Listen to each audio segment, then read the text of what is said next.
there and welcome to Multitasking is a Myth, How to Train Your Focus.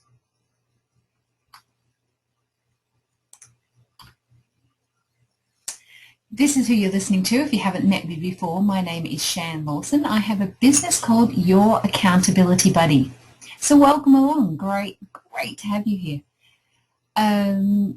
Yes, as I said, my business is Your Accountability Buddy, and I help people to not only set goals, because people are quite good at setting goals and having ideas of what they do want out of life, but more importantly, I help people time frame their goals and then keep on their case to make sure they get their goals.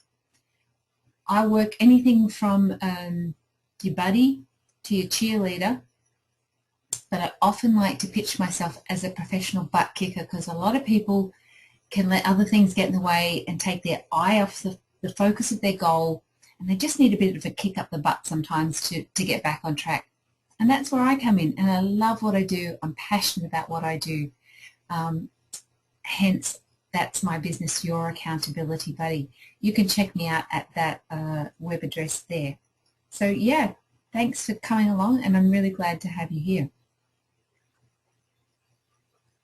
What we're talking about today is multitasking, and in my experience in working with people, a lot of people who are procrastinators, and I'm giving them a procrastinators with a capital P because it is part of their identity, and a lot of procrastinators that I work with have a very active mind that kind of jumps from thought to thought really quickly and really often.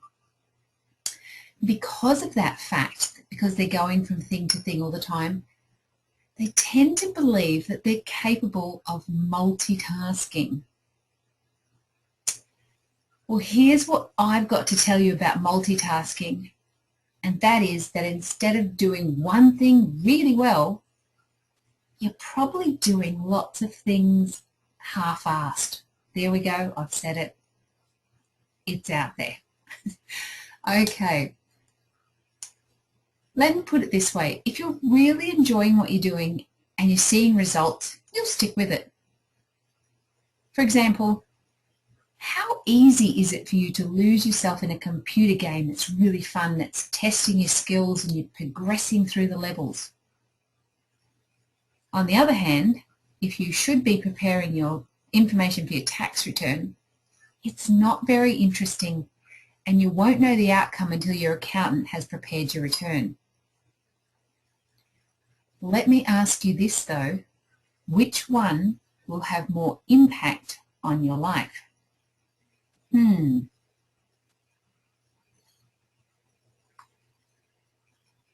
truth about why we procrastinate on tasks is that we feel a level of pain in getting it done, whether that's through disliking it or boredom or just being overwhelmed. And because of that, we put the task off. It's not until there's kind of more pain associated with not achieving the task. For example, if we don't put our taxes in, we'll get a fine from the tax office, that we get our bums into gear.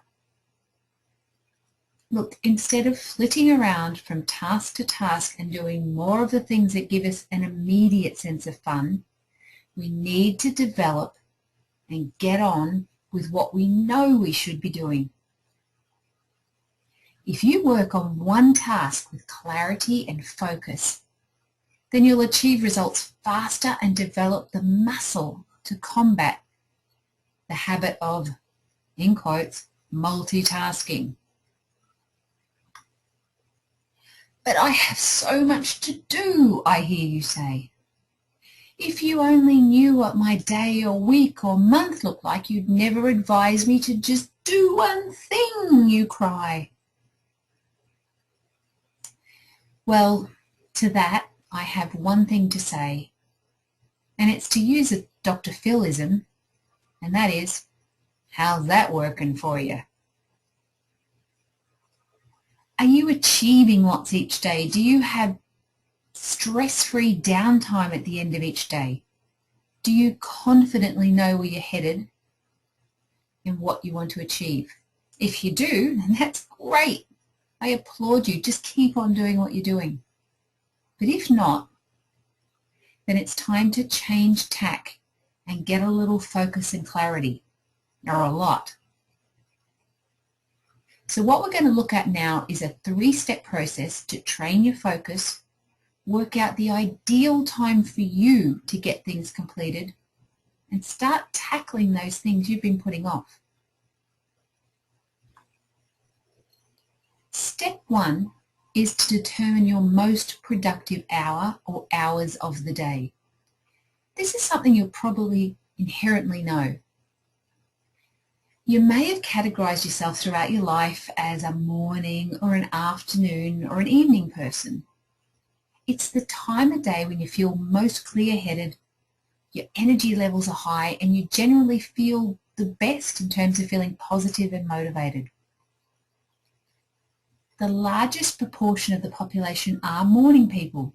Now, if you don't spring out of bed at 5 a.m. and greet the world with a great big howdy, that doesn't mean you're not a morning person.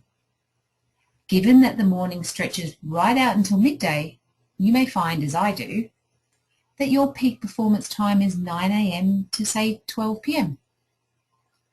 I also have another peak between 4 and 7 in the evening, not in the morning, I've got to tell you. You may also find that you're sluggish all morning and then you really come alive after lunch and you hit your peak then. And that'll put you in the second largest group of people, and that's afternoon people. The smallest group of people peak in the evening, and this has a lot to do with our natural circadian rhythms that include the regulation and release of dopamine and serotonin. Those are those chemicals that are released into your brain to help you regulate sleep. If you're a regular evening worker and you find you're sluggish all day, this may be because it's your natural state. However, most people find that they've been working against their natural state for many years, and after a few forced weeks of swapping around, of kind of working during the day and having some downtime at night and relaxing, then they fall back more into that natural cycle.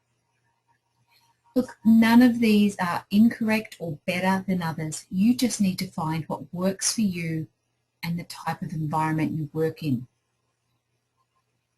I recommend that you find more than one peak of the day. They don't need to have the same intensity. It's just better to have an option in case your peak isn't always available as planned. Like I said before, I have a morning and an afternoon to evening peak.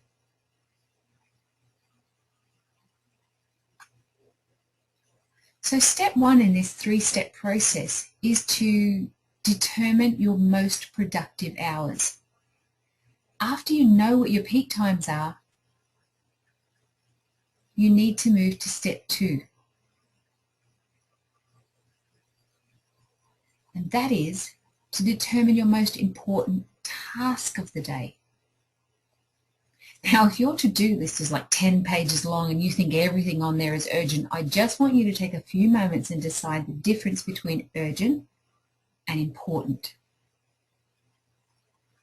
What I'm talking about here is to use your most productive time of the day, and therefore I want you to choose the task that's going to get the biggest impact on your life. It's the task that's going to move you closer to your most important goal. Remember, you've got the rest of the day to complete tasks that are urgent or you promise to people, etc. So please, let me say it again. Do not confuse most urgent with most important. US President Eisenhower's quote sums this up perfectly. What is important is seldom urgent, and what is urgent is seldom important. This is the so-called Eisenhower Principle, and it's said to be how he organized his tasks. So if it's good enough for Ike, it's good enough for us, don't you think? So this is the urgent/important matrix, and you may have seen this before. if you use this matrix, it's going to help you overcome your natural tendency to focus on all the urgent tasks only. So then you can move from putting out fires all day and move yourself into a position of growth. So there are 3 stages in using the urgent important matrix. Stage 1 is to grab your to-do list, and on a scale of 1 to 5, with 1 being most important and 5 being least important, assign the level of importance to all the activities in terms of how much they're helping you move towards your goals and your objectives. Look, don't worry about urgency at this stage. Just rate it on importance, and importance to getting you to achieving your goals. So the second stage in the urgent importance matrix, once you've assigned all the importance, is to evaluate its urgency, and then you can plot it into the matrix that you see here. So if something is of high importance and high urgency, you're going to pop it into the critical activities. And I'm sure at the moment you've probably got a lot of critical activities. This will measure itself out as you go along. If there's something you see that is of low urgency, low importance, then that is just considered a distraction, and you can just pop it there. So go through all of your tasks and rank them by importance and rank them by urgency, and that way you'll put them into one of these 4 quadrants, and they'll start to get some order.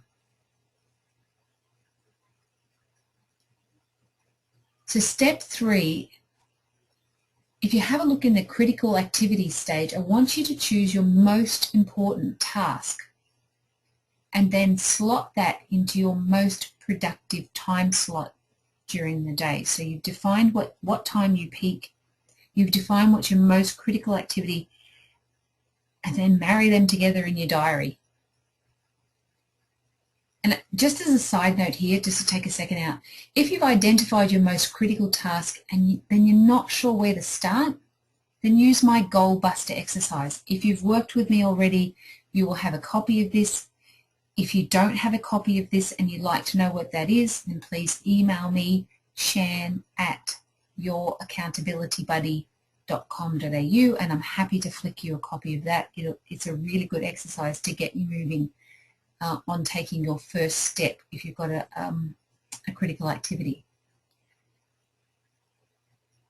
The other thing I want to mention is that if you've ranked everything as critical, you'll need to go back over your list and reassign some of your numbers. And as I said before, I know you're going to think most things fall in that quadrant to begin with, but what you need to do is to start moving things into the important goal areas.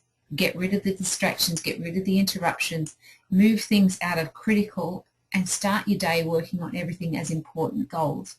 But I understand at this point there's probably some critical activities because you've let things slide a little bit. Hope that's clear and making sense. So now you've got step 1, you've determined your most productive hours, and step 2, you've identified your most important tasks of the day and you've scheduled that into your most productive time. The final step in this 3-step process is to focus solely on that task during your peak productive time. Now there are some measures you can take to ensure your focus on your task, and this includes things such as the following. Turn off that email alert sound so you're not tempted to check what's coming in as you're working on your most important task. Shut down your internet pages such as Facebook or other social media sites so they don't divert your attention. Switch off your mobile and then set your landline to answering machine. Let other people around you know you're not available between X and Y times and that you're not to be disturbed for any reason, unless it's an emergency, of course. Get yourself a buddy on board. You can enlist the help of a friend either via email or Facebook that you're sticking to this task and this timing so that you've got an accountability factor. And then you can challenge them to join in and finish or start a task that they're working on. And you can, say, this is it. We're working on this for the next, 50 minutes or 2 hours. I'll talk to you when that time's up, and compare notes. It's fantastic. And it's paying it forward to getting somebody else involved in this.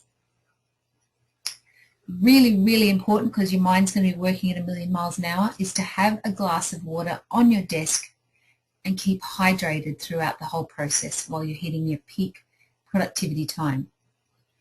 If you do a little bit of preparation with some of these things, you'll find you'll sail through your productive time and you'll get that big, hairy task out of the way.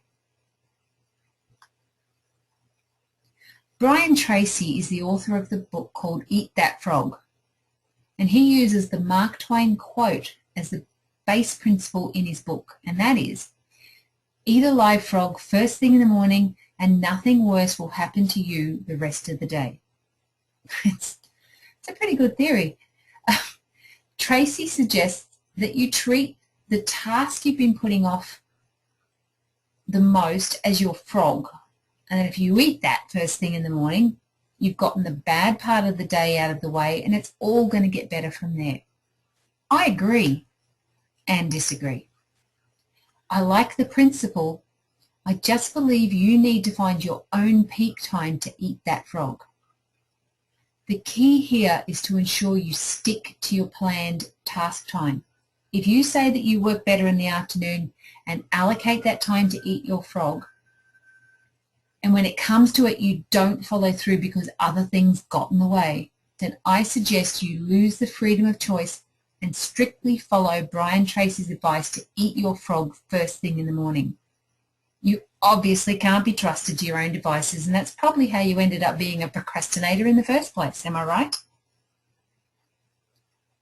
So try using your best time frames first, and if that doesn't work, fall back to the default position that the largest part of the population is of being a morning person, and do that first task of the day first up. As I said earlier, have a backup time in place so that if you miss your peak, you don't allow yourself off the hook by saying, oh, I missed my time, so I'll do that tomorrow. As I mentioned, I work best between 9 a.m. and 12 p.m. and I have a second peak time of 4 p.m. to 7 p.m. If I miss my first time slot, or it's a day where I have, say, a gym class, for example, I will slot my most important task into the late afternoon, unless, of course, it's required before 5 p.m. that day. Again, we're not focusing these times for most urgent, we're looking for most important. You probably don't have an issue with working on most urgent because they often have an external factor keeping you to your deadline or promises. And that's how your important tasks end up taking a back seat. So just keep in mind what you're doing is doing your most important tasks in your peak time. Your preferred peak time first, but your backup peak time if that's unavailable. If you follow these 3 steps, you'll achieve more each day. You'll move from being reactive into proactive, and you'll start to really grow in your business and your personal life.